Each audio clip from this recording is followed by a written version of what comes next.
My dad shoved me through the glass door and sneered that I was nothing. I smiled as blood ran down my face. "You just lost everything," I told him. That night I exposed to the world who really owned their empire, and by morning their perfect life had fallen apart. Audrey Lancaster, that's me. And even now, the sound of shattering glass screams in my ears. The sting of warm blood trickling down my face?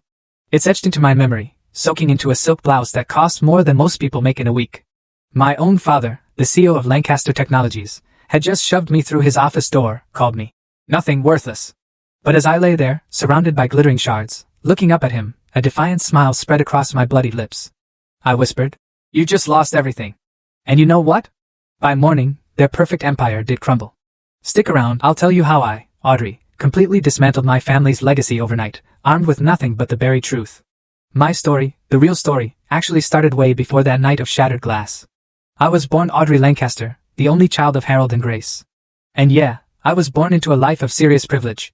My father, he built Lancaster Technologies into this massive medical device company from the ground up. But the truth is, my grandfather, William, he was the one who kicked it all off in his garage, like 40 years before.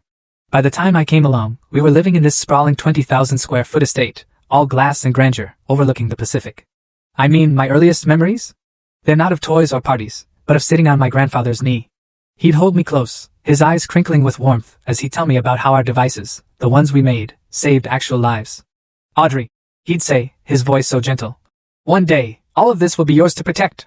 Remember, business isn't just about profit. It's about purpose." My mother, Grace, she was the true heart of our family. She poured millions into children's hospitals, but more than that, she instilled in me this deep understanding. Our privilege came with a heavy responsibility. Every single Christmas, without fail, she'd take me to deliver gifts to those kids in the hospitals. Look them in the eyes, she'd teach me, her hand on my shoulder. Everyone deserves dignity. Then everything just shattered. I was 12. Mom got diagnosed with this aggressive pancreatic cancer, and within 3 agonizing months she was gone. Just gone. My father? He completely retreated, burying himself in work, leaving me adrift, drowning in my grief all alone. I'd spend hours in her closet, just breathing in the faint, fading scent of her perfume, desperately trying to conjure the sound of her laugh, just one more time. Then came Stephanie. Can you believe it? Just 11 months after my mother's funeral, my father introduced me to his new girlfriend. 6 weeks later, they were married. She was 20 years younger than him, with these perfectly manicured nails that dot full story added in below.